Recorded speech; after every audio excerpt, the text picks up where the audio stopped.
British athletics is broken. Nobody wants to join the old traditional running clubs anymore. You know it, I know it, and most importantly, British athletics knows it too. So what are they doing about it? Well, that's what we're going to discuss in this video. Recently, I got an email from England Athletics pointing me to a video made by Steve Cram. In it, the former world champion lays out his vision for the future of athletics in this country. 5 pillars of change: hubs, digital platforms, the whole lot. And fair play, because most of what he says is spot on. But before we get into what he actually said, can we just have a look at the video itself for a second, because it tells you everything you need to know about the state of British athletics at the moment. It looks like it was ripped straight from a Zoom call. One camera angle, no graphics, no editing to speak of. It's Steve Cram, for goodness sake, a former world champion, one of the most recognisable figures in British athletics, delivering what's supposed to be this big, ambitious vision for the future of the sport. And it's been presented with all the production value of a parish council meeting. Hardly anyone's watched it. Last time I checked, 739 views. And that's after this email dropped. Before that, there were only about 200 views of this video. I mean, how many people are getting this email, and how many people have bothered from that email to click on this video? Out of British Athletics' entire database of email addresses, they've sent this email to all those people. There must be thousands, and only 400 have watched this video. Now compare that to the engagement the running YouTubers and Instagram influencers are getting. The gap is massive. And this is England Athletics we're talking about, the governing body. If you can't even present your own vision document in a way that people will actually watch, how are you going to attract people into the sport? It's such a small thing, but it's symptomatic of a much bigger problem. The people running athletics in this country don't understand modern media. They don't understand how to communicate with the young people of this country, and they don't seem to think it matters. But it does. So let's start with the clubs, the traditional running clubs. Now, I know there are some clubs out there doing fantastic work, brilliant clubs. I'm not talking about them, but let's be honest. Many of the clubs we have in the UK are still being run in the same way they were run back in 1985. The same committee structure, the same old fixture list, the same people making the same decisions that they've made for 30 years. You go to some of these clubs' websites and it's like stepping into a time machine, last updated in 2019. Committee meeting minutes pinned to the top of the page, fixture lists that read like a spreadsheet from the Cold War, and you wonder why a 25-year-old who's just got into running doesn't fancy joining. And the governance hasn't changed, the culture hasn't changed. The league obligations, which mean absolutely nothing to someone who just wants to run and have a good time, haven't changed. And the people at the top of these clubs, the old guard if you like, they're not bad people. Most of them have given decades of service to the sport, and I respect them enormously. But some of them are so wedded to their ways, and always have been, that they can't see how much the world has moved on around them. And that brings me to what has changed, because something clearly has. There are more people running in this country than ever before. Running has never been more popular. So where are they all? Because they're certainly not down at the track on a cold Tuesday night running with your traditional running clubs. Where they are is parkrun, Run Dem Crew. They're on social media clubs on Instagram and Strava. They're running for Runner or Adidas running clubs. By the way, if you're finding this video useful or interesting, please do remember that you can subscribe to the channel for free, but you can also become a member of the channel if you value what we're doing here at Film My Run. From as little as £3 a month, you can join, and that would really help out the channel. Thank you so much. On with the video. These new running groups have absolutely nailed the thing that traditional athletics clubs have been getting wrong for years. They've made running feel welcoming, social and fun. No affiliation fees, no league running commitments, no expectation that you need to be any good. Just turn up, run, have a coffee afterwards, maybe post something on social media and done. That's it. And parkrun. I mean, what can you say about parkrun that hasn't already been said? I've done nearly 300 parkruns across the country, more than 60, 70 different venues, and it is without question the single greatest thing to happen to grassroots running in this country in my lifetime.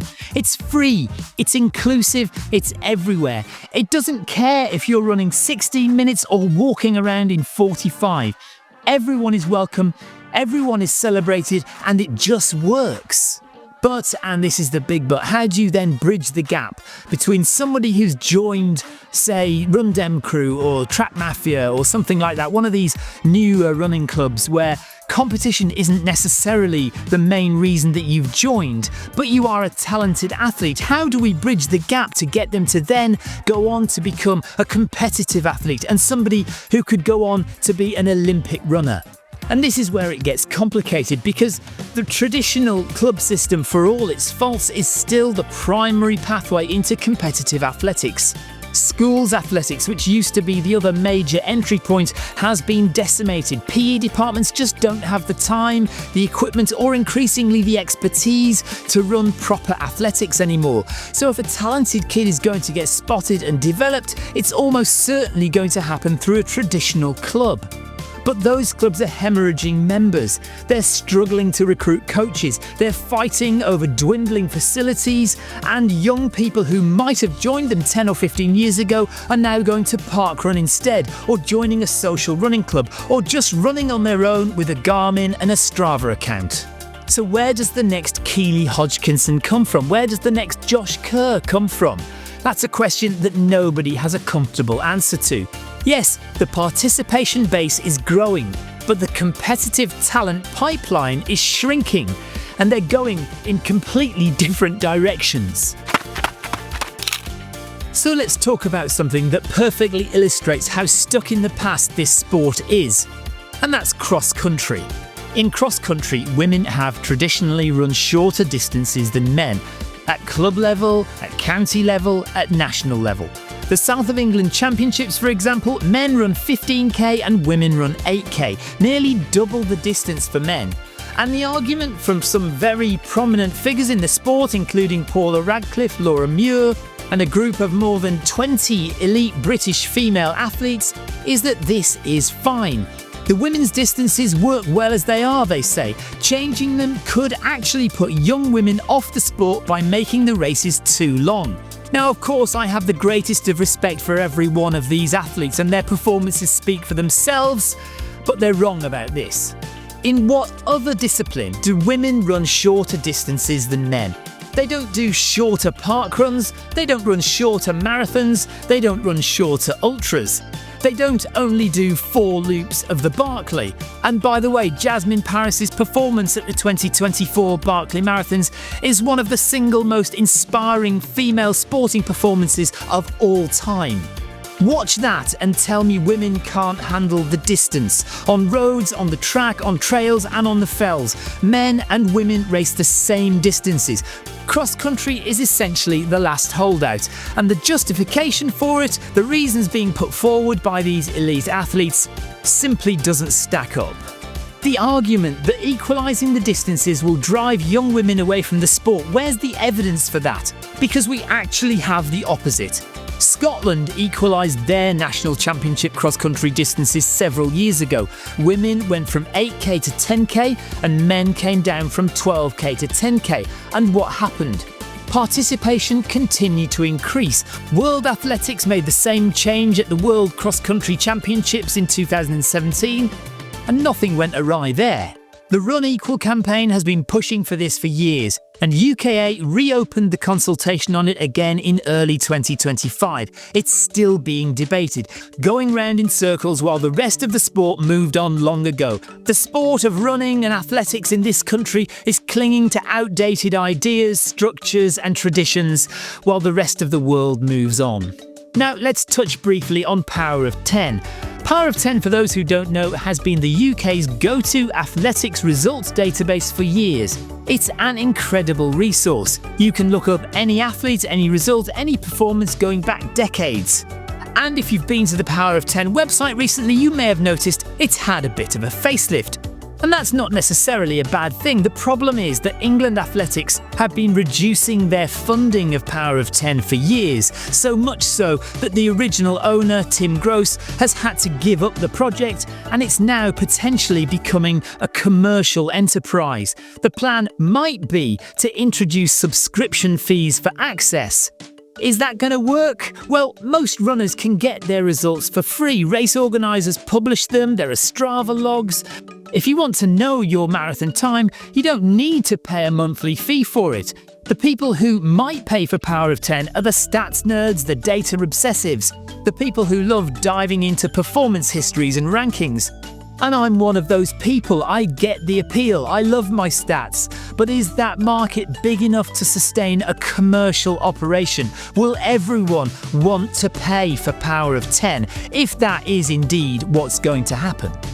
Power of 10 has been such a valuable part of our sport and it deserves to thrive, but it needs to be done carefully by people who understand and care about the athletics community. Because if you get it wrong, you don't just lose a business, you lose a resource that's taken years to build and one that the sport genuinely relies on. The running boom is real. More people are running than ever, but they're running on their own terms, at parkrun, in social groups, on trails, in events that prioritise the experience over competition. And that's brilliant. But if we want athletics to survive as a competitive sport, not just a recreational activity, then we need to find a way to bridge that gap. We need to make the pathway from "I've just started running" to "I want to compete" feel natural and welcoming, not like crossing into a different world with different rules and different people. We need clubs that feel more like the very best running communities and less like 1970s sports committees.